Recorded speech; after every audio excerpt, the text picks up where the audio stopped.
Hello दोस्तों, स्वागत है आपका अपने YouTube channel the learning circle में। दोस्तों मैं हूं लक्ष्मी नारायण यादव।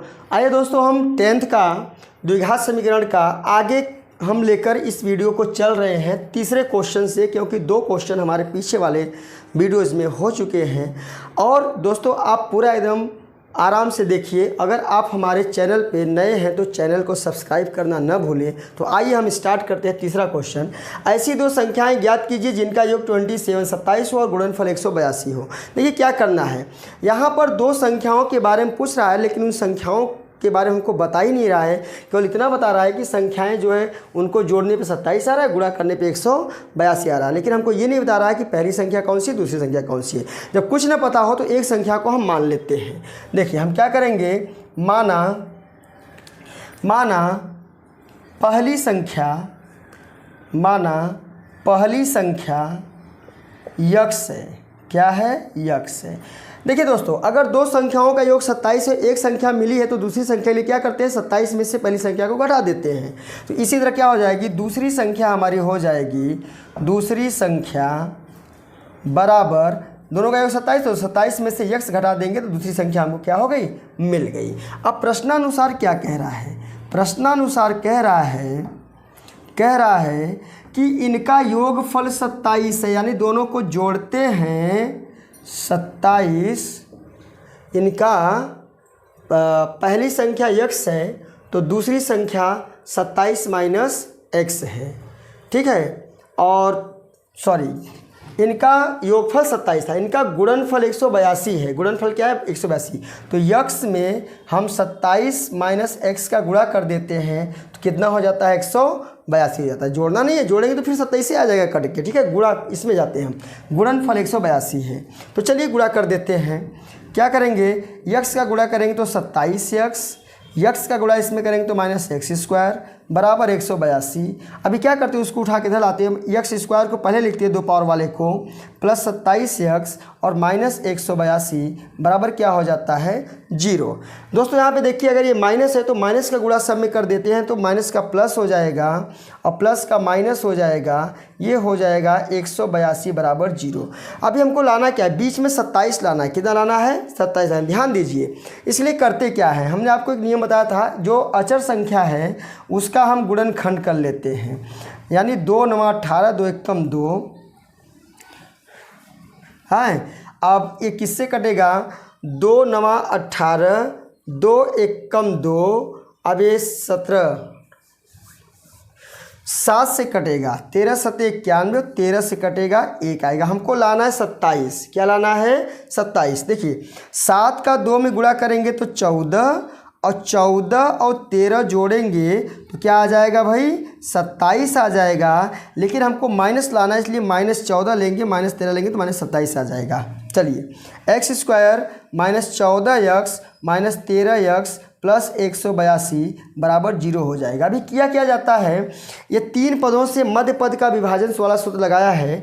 3 से हमारा 4 पद हो गया, तो 2 पदों का जोड़ा बना लेते हैं। यहाँ पे जो कॉमन होता है उसको हम बाहर लिख लेते हैं। इसका डिवाइड करेंगे उस यक्स का इसमें, तो 1 पावर कट के 1 पावर बचेगा, और माइनस 14 यक्स में यक्स का डिवाइड करेंगे तो यक्स कट के बचेगा हमारा क्या, 14 ब्रैकेट। यहाँ पहले माइनस है तो पहले माइनस ले लेते हैं, और 13 को ले लेते हैं। 13 का भाग देंगे, 13 में कट जाएगा, माइनस का प्लस हो जाएगा, बचेगा हमारा यक्स, और इधर आ जाएगा -14। अगर आप 182 में 13 का भाग देंगे तो 14 ही आएगा माइनस में, बराबर 0।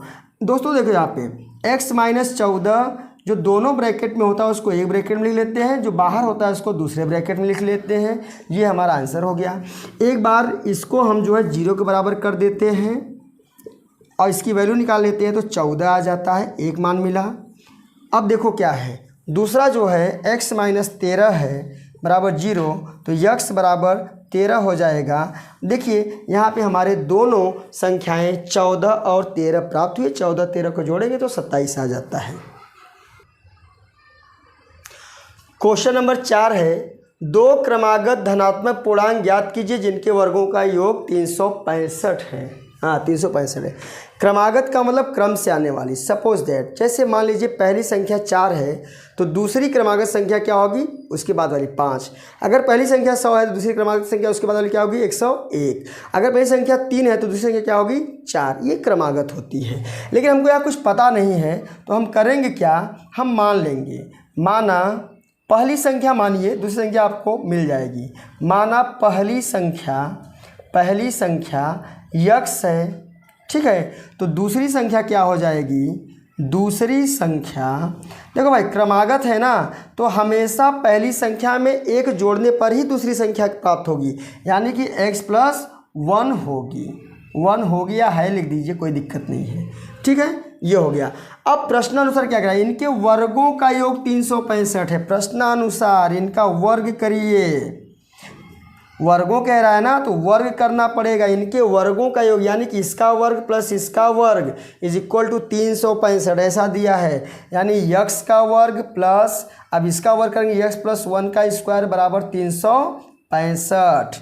अब क्या करेंगे यहाँ पे, x² + a² + b² + 2। देखो a + b का होल स्क्वायर दिख रहा है, तो x² + 1 + 2ab यानी 2x हो जाएगा। करके देख लीजिए, हो जाएगा। तो आपको पता ही होगा a + b का होल स्क्वायर, उतना तो आना ही चाहिए, ठीक है। अब तो क्या होगा, x² मिलकर 2x², 2x यहाँ पे ला देते हैं, +1 यहाँ पे लिख देते हैं, इसको इधर ला देते हैं, -365 हो जाता है बराबर 0, ठीक है। अब क्या होगा, 2x² यहाँ हो जाएगा, प्लस यहाँ 2x हो जाएगा, घटेगा तो -364 हो जाएगा। क्यों, एक प्लस और एक माइनस होता है तो घटता है। बड़ी वाली संख्या में से छोटी वाली संख्या घटेगी, जो चिन्ह बड़ी वाली संख्या का रहेगा वही चिन्ह हम लगा देते हैं। देखिए सब में 2 है तो 2 हम क्या करते हैं, कॉमन ले लेते हैं। 2 कॉमन लिया, 2 हट जाएगा, तो x² + x माइनस 2 × 2 भाग दे देंगे, 2 × 2 2 × 8 16 2 दूनी 4 182 इसका भी आ गया। तो हो गया हमारा x² + x माइनस 182 बराबर 0। ये इसको लगाने की कोई ज़रूरत नहीं है। अब 2 उधर जाएगा तो डिवाइड होके कट जाएगा, यानी कि 0 आ जाएगा, ठीक है। अब क्या करेंगे हम, 182 का गुणनखंड करेंगे हम। 182 का गुणन बताया मैंने पहले आपको, जो अचर संख्या होगी उसका गुणनखंड। अगर यहाँ x² का भी कोई गुणांक होता तो उसका भी गुणनखंड करते और एडजस्ट करके x लाते, 1x लाते। चलिए 2 × 9 = 18, 2 × 2 7, यहाँ आएगा 3, और वही चीज़ मिला है जो पीछे था। अब इसमें करना क्या है, हमको एक लाना है, एक x, तो क्या होगा, 7 दूनी 14 और 13 कम 13, 14 में से 13 निकालेंगे तो 1 बचेगा। तो हो गया दोस्तों, x² + 14x minus 13x minus 182 बराबर 0। यहाँ हमने इसको माइनस क्यों नहीं लिखा, क्योंकि यहाँ पे +1 लाना है, घटाएंगे तभी आएगा, उसमें जोड़ना था इसलिए दोनों माइनस किया था, दोनों माइनस में आंसर ही आना चाहिए था। 2 ले लेंगे तो x + x कॉमन लेंगे, x + 14, यहाँ -13 लेंगे, ये भी हमारा हो जाएगा x + 14 = 0। तो x + 14 जो 2 ब्रैकेट में उसको 1 ब्रैकेट में, जो बाहर है उसको दूसरे ब्रैकेट में बराबर 0 कर लेंगे।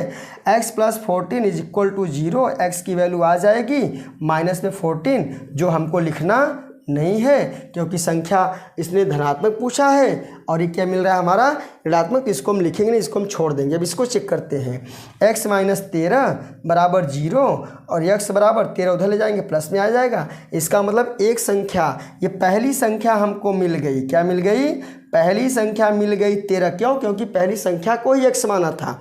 अब दूसरी संख्या इसमें क्या होगी, दूसरी संख्या दोस्तों मिल जाएगी, क्या है, x + 1 यानी कि 13 + 1 बराबर 14। तो ये दोनों हमारे क्या हो गए, आंसर हो गए। दोस्तों वीडियो को हम आगे बढ़ाते हुए चलते हैं क्वेश्चन नंबर 5 पे। दिया है एक समकोण त्रिभुज की ऊंचाई इसके आधार से 7 सेंटीमीटर कम है। यदि कर्ण 13 सेंटीमीटर का हो तो अन्य 2 भुजाएं आप ज्ञात कीजिए। देखिए इसमें आधार दिया है और ऊंचाई यानी कि लंब दिया है और कर्ण भी दिया है, लेकिन एक चीज़ में नहीं दिया है, ऊंचाई और आधार में कोई संबंध दे दिया है, उनकी वैल्यू हमको नहीं दिया है। तो देखिए हम इसकी वैल्यू कैसे निकालते हैं, आप ध्यान दीजिए। देखिए ऊंचाई आधार से 7 सेंटीमीटर कम है, ऊंचाई कम है, कौन कम है, ऊंचाई कम है, यानी ज़्यादा कौन है, आधार, क्योंकि आधार से 7 सेंटीमीटर कम है, कौन? ऊंचाई। इसका मतलब ऊंचाई से 7 सेंटीमीटर ज़्यादा है आधार, ये बात ध्यान दीजिए। तो जो कम है ना उसी को हम मानेंगे, इससे आपका क्या है, काम एकदम बराबर रहेगा। ठीक है, आइए देखते हैं क्या है। एक समकोण त्रिभुज की ऊंचाई इसके आधार से 7 सेंटीमीटर कम है, तो मतलब हम ऊंचाई मान लेते हैं। माना समकोण त्रिभुज की ऊंचाई, माना समकोण त्रिभुज की ऊंचाई x मीटर है, मीटर उटर है, सॉरी सेंटीमीटर है, क्या है, x सेंटीमीटर है। अब क्या हो जाएगा, आधार क्या हो जाएगा, आधार इससे 7 सेंटीमीटर ज़्यादा है, तो आधार की जो ऊंचाई हो जाएगी ना वो हो जाएगी x प्लस 7 सेंटीमीटर। बात समझिए। अब क्या कह रहा है, कर्ण दिया है, उसका क्या दिया है, कर्ण दिया है 13 सेंटीमीटर। तो पूछ रहा है दोनों भुजाएं ज्ञात कीजिए। देखिए पाइथागोरस प्रमेय आप लोग जानते होंगे, जो पाइथागोरस थ्योरम है, पाइथागोरस जो प्रमेय है, पाइथागोरस प्रमेय से क्या है कि जो कर्ण होता है ना, कर्ण वर्ग बराबर होता है लंब वर्ग प्लस आधार वर्ग। ये बात आप ध्यान दीजिए, बेस का स्क्वायर प्लस हाइट का स्क्वायर। तो कर्ण हमारा कितना दिया, 13, तो यहाँ पे 13 का स्क्वायर हो जाएगा, यानी 13 सेंटीमीटर का स्क्वायर यहाँ हो जाएगा। लंब हमने कितना माना है, लंब यानी ऊंचाई, यानी कि x सेंटीमीटर का स्क्वायर मान लिया हमने, प्लस आधार कितना आ गया हमारा 13 आधार हमारा आ गया है x प्लस 7 सेंटीमीटर का होल स्क्वायर। ऐसे कर दीजिए, सेंटीमीटर स्क्वायर ही आएगा, कोई बात नहीं, इसको यहाँ स्क्वायर कर दीजिए, सेंटीमीटर स्क्वायर हम पहले से लिख देते हैं। आइए 13 का स्क्वायर करेंगे तो 169 सेंटीमीटर स्क्वायर आएगा। यक्स का स्क्वायर करेंगे तो x square into centimetre square आएगा, प्लस इसका करें, देखो a प्लस बी का होल स्क्वायर है तो एक्स स्क्वायर प्लस बी यानी 7 सत्ते 49 प्लस 2ab यानी 2 सत्ते 14 यक्स इंटू सेंटीमीटर स्क्वायर। तो दोस्तों ध्यान दीजिए, यहाँ पे हम करेंगे क्या, 169 सेंटीमीटर स्क्वायर बराबर 2 यक्स स्क्वायर मिल के 2x स्क्वायर सेंटीमीटर स्क्वायर, यहाँ भी सेंटीमीटर स्क्वायर होगा, plus 49 plus 14 x centimetre square.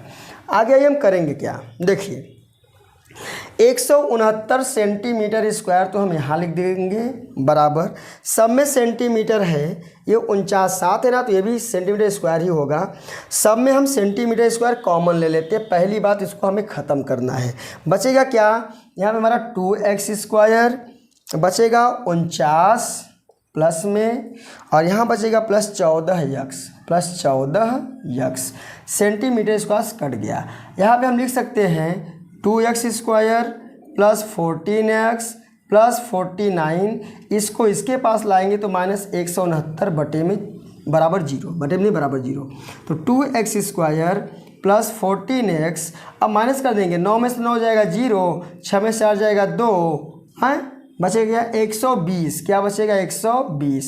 दोस्तों सब में 2 कॉमन है, 2 कॉमन लेंगे यानी 2 का भाग दे देंगे सब में, दाहिने बाएं, मतलब लेफ्ट साइड में और राइट साइड में 2 का भाग देंगे, 0 में 2 का भाग देंगे 0 आएगा, इधर 2 का भाग देंगे कटेगा, 2 से कट के बचेगा हमारा x square plus 7x minus 60 बराबर 0। हमको लाना है बीच में 7x, हमने क्या बोला था 60 का आप गुणनखंड कर लीजिए तो हो जाएगा हमारा 2 30 2 15, हाँ 3 5 और 5 1, हमको लाना कितना है 7 लाना है बीच में, क्या लाना है 7। तो देखिए क्या होगा, देखिए 3 दूनी 6 और 5 दूनी गलत है, 5 त्याई हमको क्या लाना है 7 लाना है ना, 3 दूनी 6 दूनी 12, देखो 3 दूनी 6 दूनी 12, 12 में से 5 गया 7 हो गया। तो x square plus 12x minus 5x minus 60 बराबर 0। दोनों में से एक कॉमन लेंगे तो x प्लस 12 बचेगा, यहाँ माइनस दोनों तो माइनस कॉमन लिए 5, माइनस का भाग दिया प्लस, 5 से 5 कटा बचा हमारा x, माइनस का भाग दिया माइनस प्लस, 5 का भाग दिया 60 में तो बचा 12 बराबर 0। दोस्तों जो दोनों ब्रैकेट में उसको एक ब्रैकेट में लिख दीजिए, जो बाहर है उसको x माइनस दूसरे ब्रैकेट में लिख दीजिए, तो x plus 12 is equal to 0, x की वैल्यू आ गई -12, इसको नहीं लेंगे क्योंकि हमारा आंसर प्लस में आना चाहिए, यानी कि x माइनस 5 बराबर 0 है, तो x का मान क्या आ गया 5। अब देखिए सभी भुजाओं को पूछ रहा है, क्या पूछ रहा है ये, 2 भुजाओं को ज्ञात करना है। यानी कि कर्ण तो हमको बताया है 13 सेंटीमीटर, ये हमारा x क्या हो गया, x हमारा क्या हो गया, हमने किसको माना था, ऊंचाई। तो 5 हमारा हो गया, ऊंचाई हमारी 5 सेंटीमीटर हो गई। दूसरा क्या है, आधार क्या होगा, 7 ज़्यादा है, यानी कि आधार हो जाएगा हमारा 7, 5 में 7 जोड़ दीजिए 12 सेंटीमीटर हो जाएगा। ये हमारा आंसर कंप्लीट हो गया।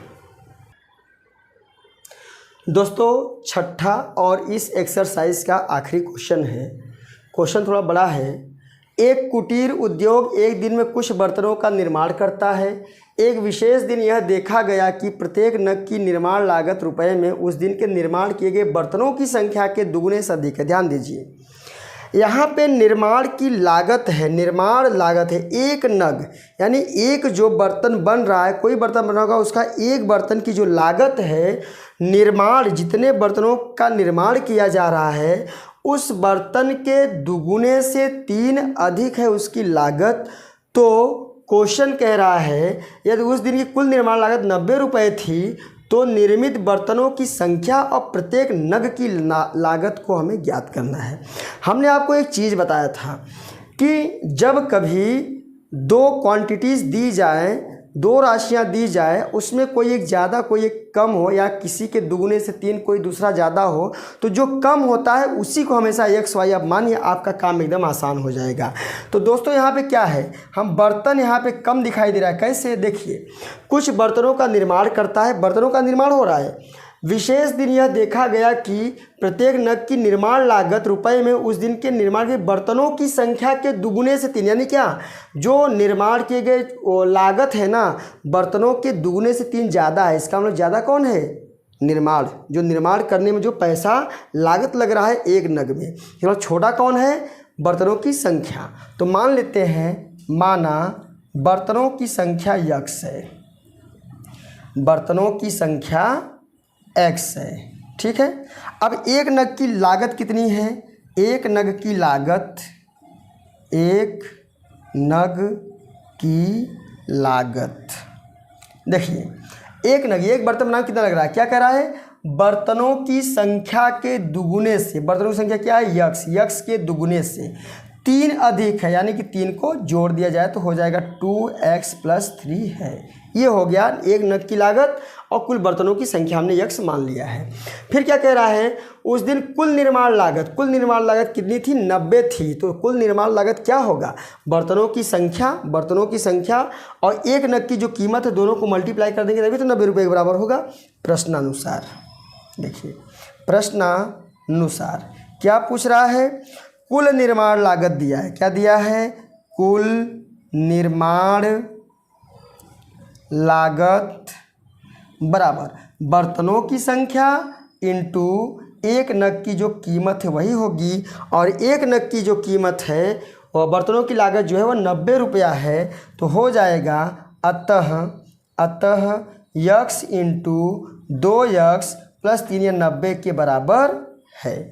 x का गुणा 2x में करेंगे तो यहाँ पे कर देते हैं हम, x का गुणा 2x में करेंगे तो 2x² हो जाएगा, x का गुणा 3 में करेंगे तो 3x हो जाएगा, और 90 को इधर ला देंगे तो -90 हो जाएगा बराबर 0। हमने क्या बोला, इसका गुणनखंड और x² का जो पार्ट यानी जो गुणांक होता है उसका गुणनखंड, मतलब यहाँ कर दीजिए आप 90 का गुणनखंड करेंगे तो 2 45, 3 काटेंगे 15, 3 से काटेंगे 5 और 5 से काटेंगे 1, 2 का करेंगे तो 2 का होगा 1 × 2। हमको लाना कितना, 3 लाना है। 3 कैसे आएगा, ध्यान से देखिए, 3 × 9, 9 दूनी 18 हैं, या ऐसा 5 × 15, 3 दूनी 6 दूनी 12, देखो 3 दूनी 6 और 6 दूनी 12 हो गया, और 5 × 15, 15 में से 12 गया 3, तो हो जाएगा 2x² + 15x - 12x - 90 बराबर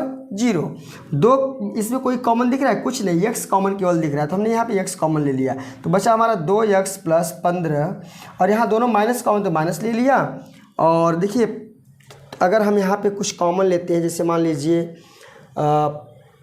6 दूनी 12, 15 6 लेते हैं 6, तो माइनस से प्लस हो गया तो 6 काट दिया 2x आ गया, और माइनस से प्लस हो गया और 6 से काटिए 15 छक्के 90 बराबर 0। जो ब्रैकेट में है दोनों उसको एक ब्रैकेट में, जो बाहर है उसको दूसरे ब्रैकेट में लिख दिया, बराबर 0 हो गया। देखिए इसको अगर हम करते हैं 0 के बराबर तो ये तो ख़त्म ही हो जाएगा। कैसे हो जाएगा देखो, 2x बराबर 15 जाएगा तो माइनस, और x बराबर -15/2। इसे तो लागत होगी नहीं, रुपया पॉइंट में आया नहीं। अब बर्तनों की संख्या, बर्तनों की संख्या, तो बर्तन की संख्या जो है आधे में आएगा नहीं। आइए इसको हम थोड़ा ऊपर कर देते हैं, ठीक है। थोड़ा लंबा क्वेश्चन है इसलिए इसको हम यहाँ ऊपर कर देते हैं।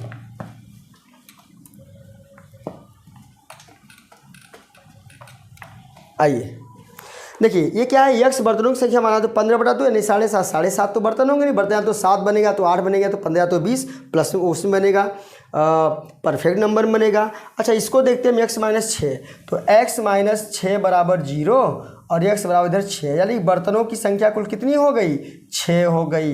ये बर्तनों की संख्या हो गई।